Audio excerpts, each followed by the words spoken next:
È lunedì 16 marzo, buon pomeriggio e bentrovati ad Anteprima Corner, che apriamo subito con quella che è la notizia delle ultime ore. Magari procederemo più avanti con la scaletta e cercheremo di seguirla, ma intanto dobbiamo stare sull'attualità. Buon pomeriggio ad Alessandro. Buon pomeriggio a voi. La notizia è di poco fa, con una nota ufficiale il Catania ha di fatto comunicato l'esonero del tecnico Mimmo Toscano. Alessandro. E del vice Michele Napoli. Certo. Beh, è una gestazione di una decisione che insomma parte da sicuramente dopo la partita interna con la Casertana. Vi ricordate nel corso dell'ultima puntata sia di Anteprima Corner che di Corner vi riferivamo di riflessioni in corso sulla posizione di Toscano. Dopo la settimana che ha preceduto la gara contro l'Altamura, in cui sostanzialmente è stata data un'ultima chance al tecnico calabrese, nonostante la vittoria di ieri ad Altamura, la dirigenza già a partire dalla conclusione della partita di Altamura si è presa un'ulteriore fase di riflessione, di valutazione, per addivenire oggi a quella che è la notizia con cui abbiamo aperto, cioè l'addio a Mimmo Toscano per una insoddisfazione innanzitutto del gioco espresso al Catania, soprattutto nella seconda parte di questo campionato, per la mancata valorizzazione di quello che è il potenziale tecnico e offensivo di questa rosa, e ovviamente prima di tutto l'addio alla promozione diretta in Serie B per un calo di risultati registratosi nel girone di ritorno che ha consegnato la promozione al Benevento. Allora, su questo vorrei far vedere la classifica, se dalla regia ce la possono proporre, proprio in riferimento a quello che è poi le considerazioni fatte, quelle che sono state le considerazioni fatte dalla dirigenza, perché in poche settimane questo divario è diventato incolmabile. Ricordiamoci che alla fine del girone d'andata, giornata 19, Catania e Benevento erano appaiate a 41 punti. Oggi alla 32esima giornata troviamo un divario di 12 punti a favore della formazione campana. Chiaramente è un tentativo per cercare di capire se c'è un'altra strada per arrivare nelle migliori condizioni possibili ai playoff, che a questo punto diventa l'unico obiettivo della stagione, cioè cercare di ottenere la promozione attraverso i playoff, con un contesto di classifica abbastanza delineato, cioè c'è un vantaggio rassicurante sulla terza, la Salernitana in questo momento. Quindi il nuovo allenatore, a partire da mercoledì, quando è stata fissata la ripresa degli allenamenti, oggi e domani la squadra osserverà un riposo, anche in considerazione del fatto che la prossima gara sarà in posticipo lunedì sera al Massimino contro il Casarano.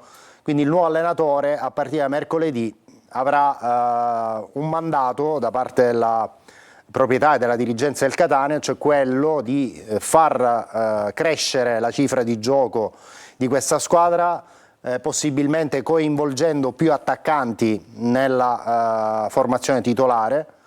È un dato di fatto che le richieste sia da parte della dirigenza ma anche da parte degli addetti ai lavori, dei tifosi del Catania, è stata spesso quella legata al fatto che il Catania non giocava con due punte di ruolo, ma giocava sempre con due trequartisti e una prima punta, e questo secondo me è uno dei punti fermi da cui ripartirà il nuovo allenatore del Catania, cioè la presenza di due attaccanti, la capacità di riempire meglio l'area di rigore e probabilmente anche una modifica nell'assetto della linea difensiva, con il presumibile arretramento sulla linea dei 4 di Casasola, quindi due esterni bassi, due centrali, tre centrocampisti e tre attaccanti, o un tre quarti e due attaccanti. Insomma, questo... un 4-3-3 che potrebbe essere un 4-3-1-2, insomma una cosa di questo genere, giocare sempre con due attaccanti comunque. Sì, assolutamente sì. Lì davanti anche perché ai playoff, Angelo, non basterà la solidità difensiva,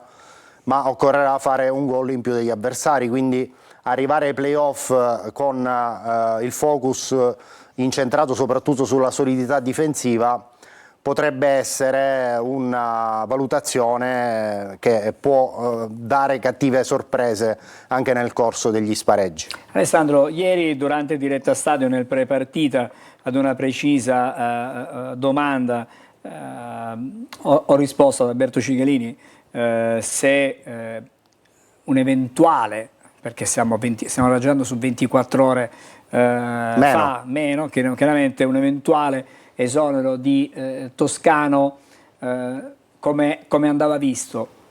Ti dico che secondo me è un po' tardi, perché chiaramente non c'è più la possibilità in questo momento a 6 turni dalla fine, a meno che il Benevento non faccia un autentico harakiri, insomma è difficile che si possa praticamente impossibile pensare una cosa diversa. Se questo esonero che si pensava ieri potesse arrivare, poteva essere, diciamo, considerato una buona cura, una soluzione. Io ho detto che è tardivo perché il Catania forse ha perso settimane preziose, non solo per poter continuare a lottare per il primo posto, ma anche per inserire un allenatore, un tecnico che avrà così a disposizione 1 mese e mezzo circa per poter lavorare con la squadra in vista dei playoff. Sono tutti fatti che vanno considerati questi. 2 considerazioni, Angelo. Sì. È un fatto indubbio che le prime perplessità su Toscano sono nate dopo la cocente sconfitta contro il Sorrento a Potenza. Già alla fine di quella partita si sono aperte delle riflessioni sulla posizione dell'allenatore. Nella valutazione della dirigenza si è attesa la doppia trasferta di Salerno e Benevento, perché a conti fatti su queste 2 trasferte poteva anche cambiare l'inerzia della stagione, quindi ha atteso che da Salerno e Benevento il Catania è tornato con 1 punto e poi ha pareggiato in casa con la Casertana. È inevitabile che oggi si arrivi a questa decisione.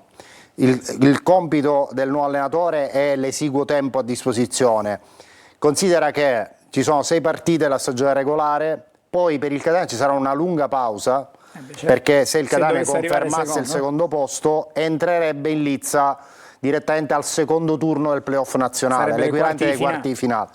Quindi secondo me in quel lasso di tempo tra la fine della stagione regolare e la prima partita ai playoff questo allenatore avrà certamente tempo e modo per ottimizzare quella che può essere la nuova espressione di gioco della squadra, per arrivare ai playoff, ripeto, con un'autostima che oggi è venuta progressivamente meno, al di là della vittoria di ieri, al di là delle dichiarazioni post partita di Casasola e di Donnarumma.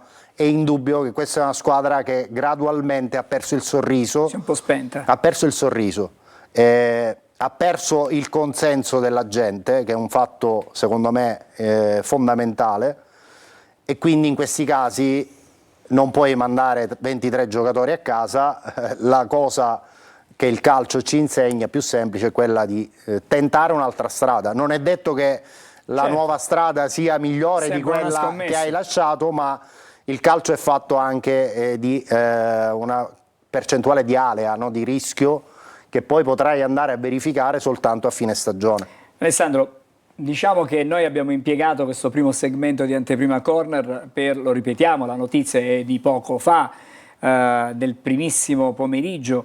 Noi ne abbiamo parlato già 8 giorni fa. Esattamente, cioè l'esonero di Mimmo Toscano. Immaginare in questo momento, ipotizzare una figura, un identikit di un nuovo allenatore, di un nuovo condottiero, certo abbiamo già dato delle indicazioni anche su quello che può essere il credo tattico che esatto, deve sposare il nuovo allenatore, e quindi nella ricerca del nuovo allenatore si partirà dal sistema di gioco base di questo allenatore, per poi individuare la figura professionale che fa il caso del Catania. Quello che posso dirti è che certamente non sarà Rolando Maran il nuovo allenatore, non sarà Pasquale Marino.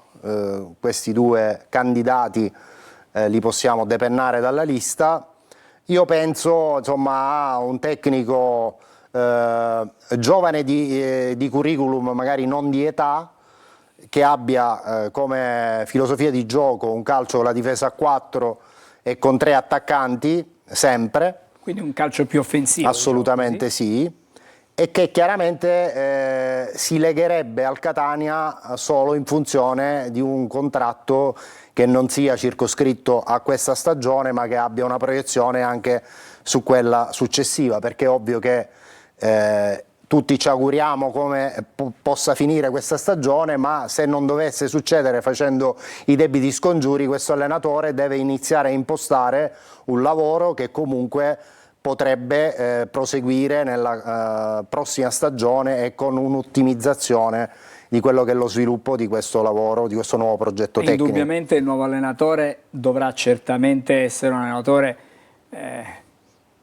che conosce questa categoria e in qualche modo possa conoscere anche, perché se il progetto abbraccia questo finale di stagione e abbraccia anche poi l'inizio della nuova, un'ipotetica diciamo, sia che sia nel caso della promozione, sia nel caso di una purtroppo diciamo che dovesse andare bene, auguriamoci che invece sia tutt'altra cosa, dovrà conoscere i due campionati, deve conoscere questi due campionati. Angelo, sì, ma fino a un certo punto, se consideriamo... Stiamo vedendo per l'appunto nelle pagine di Sicilia Web, Catania, Toscano è esonerato, vedete queste sono le notizie che si rincorrono ormai da alcuni minuti. Sì, ti dicevo sì, quello che dici, ma fino a un certo punto, nella misura in cui se andiamo a... No, io dicevo questo non può essere una scommessa. No, scommessa no, ripeto, secondo me la valutazione principale è il modo in cui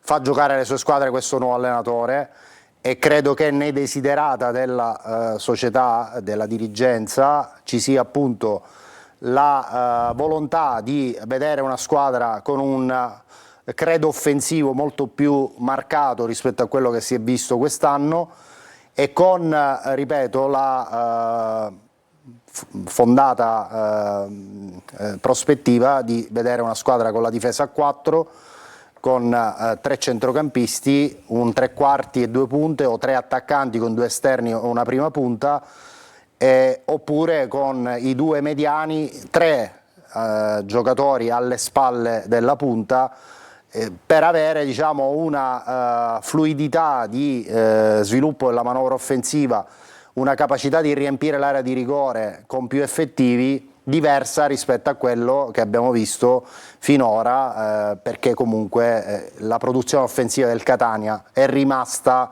a mio avviso, balbettante fino a oggi, che siamo alla 32esima giornata. Allora, perdonami, dico, il fatto della conoscenza della categoria fino a un certo punto, perché abbiamo un esempio... O delle categorie, attenzione. Sì, abbiamo un esempio a noi vicino, Floro Flores, che certamente non conosceva il campione di Serie C1, lo sta vincendo, l'anno scorso Biancolino, stesso discorso, quindi poi alla fine, secondo me, è più importante costruire su un progetto tecnico chiaro, dove ci siano dei riferimenti certi in campo, piuttosto che la specificità della categoria, anche perché il Catania aveva assunto quello che è il massimo esperto della Serie C, cioè Mimmo Toscano, 5 promozioni, e oggi stiamo a commentare il suo esonero. Allora, Alessandro, è passato in secondo piano chiaramente quello che avevamo preparato per discutere della partita di ieri. Ci sono già comunque delle indicazioni che arrivano in questo momento a proposito di quello che poi sarà, già ci sono diciamo indiscrezioni, sì, Alessandro. Vabbè, un nome chiaramente che già insomma è iniziato a circolare negli ultimissimi minuti, è un nome che effettivamente avevamo verificato e che evidentemente ha in questo momento le più alte percentuali di riuscita, è quello di William Viali, un tecnico 51enne che ha allenato in Serie B la Reggiana, ha allenato il Cosenza, è un allenatore che gioca con il 4-3-2-1 ad albero di Natale. È un allenatore che a Reggio Emilia aveva fatto molto bene, poi insomma c'è stata un'interruzione del rapporto professionale con la Reggiana nel girone di ritorno. Potrebbe essere lui il favorito per la corsa alla panchina del Catania, quindi William Viali. Bene, grazie Alessandro. Ovviamente noi durante Corner... Ecco la foto per stiamo i nostri telespettatori. Per l'appunto, dico, stasera continueremo... Ex calciatore, era un difensore centrale, ha iniziato il suo percorso professionale, ripeto, ha avuto questo apice in Serie B con la Reggiana, evidentemente anche lui in cerca di riscatto, di esperienze professionali che possano in qualche modo legittimarne le ambizioni per un calcio, ripeto, che è stato apprezzato agli addetti ai lavori nel corso delle stagioni, delle 2 ultime stagioni in cui ha allenato. Alessandro, ci dobbiamo fermare per il momento, svilupperemo il discorso durante Corner, chissà avremo magari nuovi particolari, aggiornamenti, avremo tante notizie di cui parlare questa sera a Corner. Grazie per essere Grazie stato a voi, ci vediamo stasera. con noi ad Anteprima, ci fermiamo, fra poco andiamo a Palermo e poi seguiremo anche Trapani e Siracusa.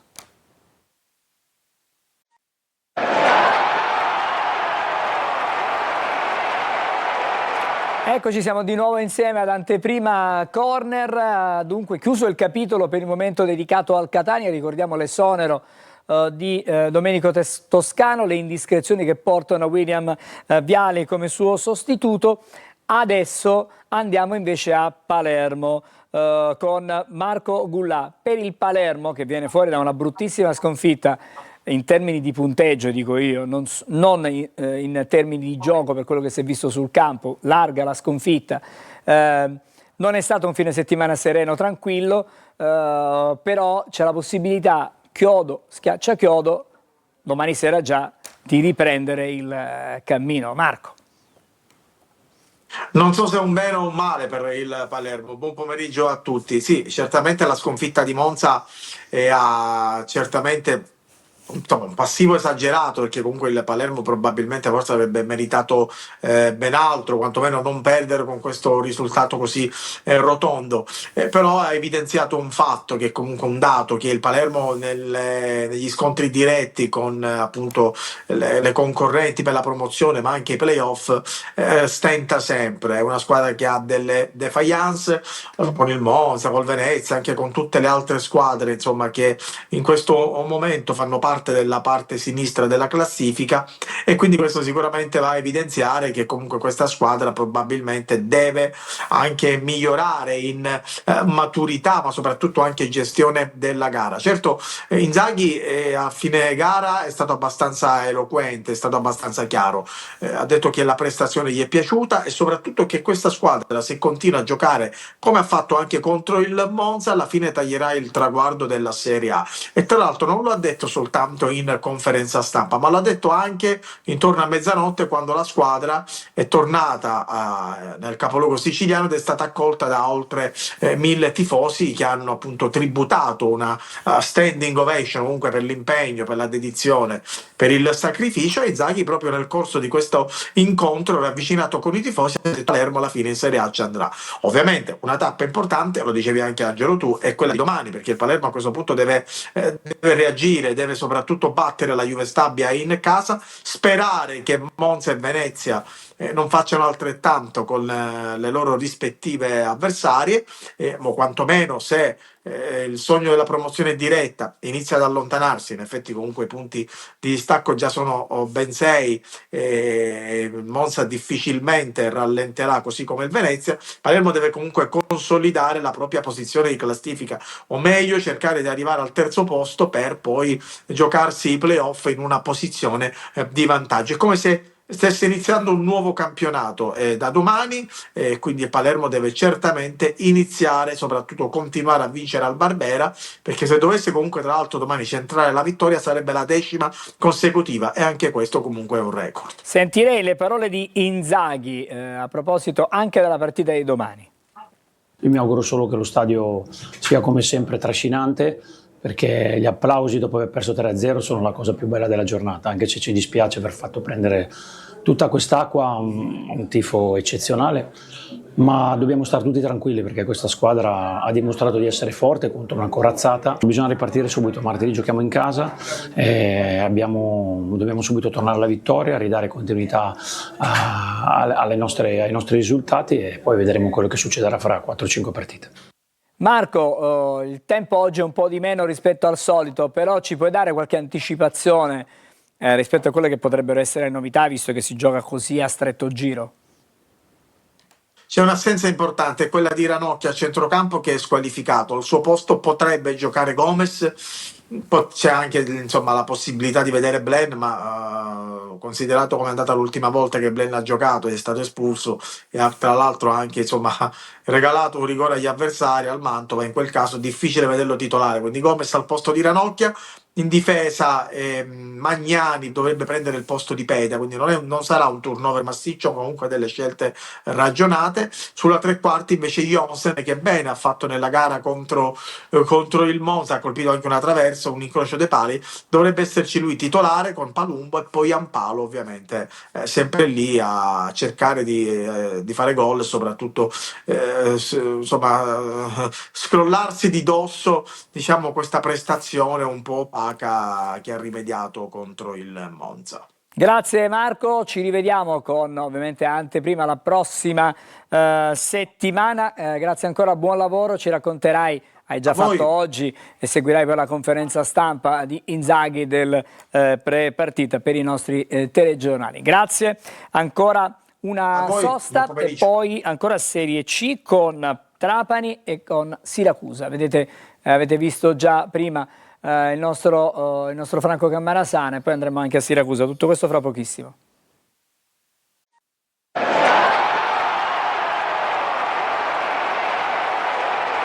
Come anticipato torniamo ad occuparci di Serie C, andiamo a Trapani per parlare con il nostro Franco Cammarasana di questo Trapani che cercava la vittoria sul campo del Picerno. Una squadra difficile, il Picerno, una squadra che lotta come il Trapani adesso per la permanenza in Lega Pro. Alla fine è arrivato un punto. Chi scontenta di più secondo te questo pareggio?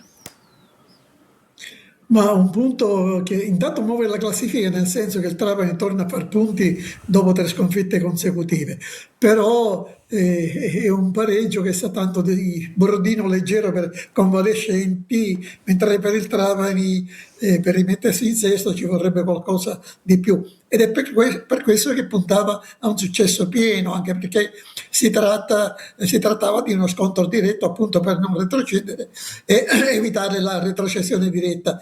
Mi ricordo che il regolamento per quanto riguarda i play-out prevede che che si retrocede direttamente in Serie D se una squadra è distante dalla quintultima più di 7 punti. In questo caso, pertanto, non vengono disputati i play-out. Con i risultati di ieri, la distanza del Trapani, 24 punti, con la quintultima che è appunto la Z Picerno, 32 punti e di 7 punti, quindi una posizione a rischio per il Trapani. Ieri per quanto riguarda la gara c'è stato l'esordio di Besmir Balla in avanti, che il Trapani ha prelevato dalla Vibonese. È sceso in campo con 8 giocatori diversi rispetto all'11 che aveva affrontato il Crotone. Qualche risultato si è visto nel primo tempo, anche se la squadra è andata subito sotto dopo appena 10-12 minuti alla prima azione offensiva del Picerno, e però poi al 44esimo, anzi nel giro di 2 minuti, al 44esimo e al 45esimo, intanto al 44esimo ha pareggiato, vedi, con questa conclusione di Wilkelman, e un minuto dopo poteva ribaltare il risultato con un gran tiro proprio del neo arrivato Balla. Nel secondo tempo non c'è stata praticamente partita. Si è giocato pochissimo tra un fallo e l'altro, partita quindi spezzettata, ha visto il Picerno attaccare, anche loro sono una buona squadra e soprattutto puntavano alla vittoria piena per tirarsi fuori dalla zona a rischio. Così non è stato, e il Trapani anzi è stato salvato in 2 occasioni dal suo portiere come al solito bravissimo, e quindi si è dovuto accontentare di un risultato, ripeto, che non soddisfa assolutamente né il Trapani né tantomeno i suoi tifosi. Franco, Domenica al provinciale sì, del Potenza, sì. prego. No, no, dicevi... Che quanto dire, perché è una squadra molto solida, era partita all'inizio del campionato per puntare ai playoff, quindi un impegno importantissimo per il Trapani e la vittoria è d'obbligo. Bene, grazie Franco per questo tuo contributo. Adesso andiamo a Siracusa, perché il Siracusa diciamo che è incappato in un'altra sconfitta dopo un tentativo di rimettersi di nuovo in carreggiata. Diciamo che in questo momento il Siracusa guarda sì alle 6 partite che mancano alla fine del campionato per cercare di trovare una salvezza direttamente sul campo, ma deve guardarsi soprattutto anche dalle possibili, anzi dalla certa nuova penalizzazione in arrivo. Marco. Sì, buon pomeriggio Angelo. Piove su Siracusa, è proprio il caso di dirlo, perché anche a Latina è stata un po' troppo tardiva la reazione della squadra, che sotto di 2 reti nel primo tempo ha reagito soltanto nel finale, accorciando le distanze con sbaffo e complicando di nuovo, come dicevi, una già difficile rincorsa alla salvezza che appunto il Siracusa ancora potrebbe raggiungere, ma se riuscirà ad evitare la retrocessione diretta la squadra di Turati dovrà comunque inevitabilmente passare attraverso i play-out. E anche qui vale il discorso che faceva Franco Camarasana prima, del distacco che non deve superare i 7 punti della quintultima per poter disputare qualora arrivasse la tanto temuta penalizzazione. L'impressione stavolta a Latina è stata quella che la squadra nel primo tempo, lo ha messo lo stesso Durati, non si è riuscita ad avere la solita determinazione, il gioco che ultimamente l'aveva vista imporsi con grande autorità. Non che si debba per forza parlare di scelte sbagliate, ma probabilmente legate alle condizioni dei giocatori, che però nel secondo tempo, appena sono entrati in campo, parliamo su tutti di Valente, Arditi e Candiano, hanno subito fatto la differenza. Dunque una reazione un po' tardiva che ha portato al 2-1, Siracusa che però poi non è riuscito nel finale, anche se ha avuto qualche occasione, a raggiungere il pareggio. Adesso, come dicevi, a 6 partite dalla fine della regular season ci saranno 6 finali, assume grande rilievo, quasi come una gara da ultima spiaggia, il match interno di domenica prossima con il Picerno, che attualmente, come ricordavate prima, è la prima delle formazioni coinvolte in zona play-out, ma ha 8 punti di vantaggio sugli azzurri, che devono assolutamente provare a chiudere la stagione regolare davanti a Trapani e Foggia e ridurre il più possibile il distacco dalle squadre che la precedono. E il pubblico e gli sportivi a Retu 6 ancora una volta hanno risposto alla grande, dimostrando di esserci, e hanno consentito alla squadra di sostenere il viaggio fino a Latina, raccogliendo una somma che si aggirava intorno ai 13.000 euro attraverso una serie di azioni e di piattaforme ad hoc che in città stanno ricevendo un grande seguito. Dunque, come si dice in questi casi, Angelo, finché c'è vita c'è speranza anche per il Siracusa, anche se la matematica consente ancora di sperare, lo ripetiamo, sarà la gara con il Picerno, che è reduce dal pari proprio col Trapani, da vincere per poter ancora avere qualche possibilità di sperare. Grazie anche al nostro Marco Petrolito, che ci ha raccontato quelle che sono le vicende del Siracusa. Prima di chiudere vi ricordiamo la notizia con la quale abbiamo aperto questa nostra trasmissione di oggi di Anteprima Corner, vale a dire l'esonero ufficializzato di Mimo Toscano dal Catania, con una nota apparsa pubblicata sul sito ufficiale del club rosso-azzurro. Stiamo vedendo intanto la pagina interna del nostro sito Sicilia Web, dove si legge Catania, Toscano esonerato. Abbiamo già detto che ci sono diversi profili, ma per la sua sostituzione uno dei profili che potrebbe essere forse quello giusto, lo state vedendo qui, William Viali, che nelle prossime ore è atteso anche in città secondo alcune fonti, quindi diciamo che potrebbe essere perfezionato nella stessa giornata di oggi l'accordo con il nuovo allenatore del Catania. Parleremo di questo tanto nel corso di Corner in onda alle 20:45. Per adesso grazie e vi lasciamo ai programmi della rete.